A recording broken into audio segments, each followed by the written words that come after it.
ഇനി എന്റെ ശല്യം ഉണ്ടാവില്ല. നാളെ ഞാൻ ബോംബെക്ക് പോവാ. വലിയൊരു വീട്ടിൽ അടുക്കള പണിക്ക്. ഒന്ന് കണ്ട് പറഞ്ഞിട്ട് പോവാന്ന് വെച്ച് വന്നതാ. പറയാൻ എനിക്ക് വേറെ ആരുമില്ല. ഞാൻ നല്ലവളൊന്നുമല്ല. നിന്ന വീടുകളിലൊക്കെ പലരും എന്നെ ചീത്തയാക്കിയിട്ടുണ്ട്. എന്നാലും മനസ്സിൽ വലിയ ആശയായിരുന്നു ഒരാണിന്റെ കൂടെ കെട്ടികളായിട്ട് ജീവിക്കണമെന്ന്. സമയത്ത് കെട്ടിച്ചേരാനും കെട്ടാനും ആരും ഉണ്ടായിരുന്നില്ല.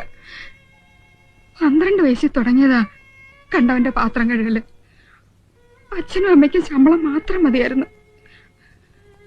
അതുപോട്ടെ, മരിച്ചവരെ എന്തിനാ കുറ്റം പറയണേ?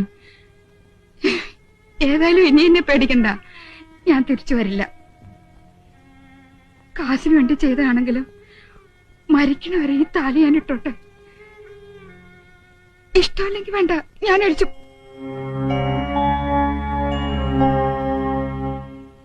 സന്തോഷായി. വിശപ്പ് കിടണ്ട, പോയി ഊണ് കഴിച്ചോളൂ.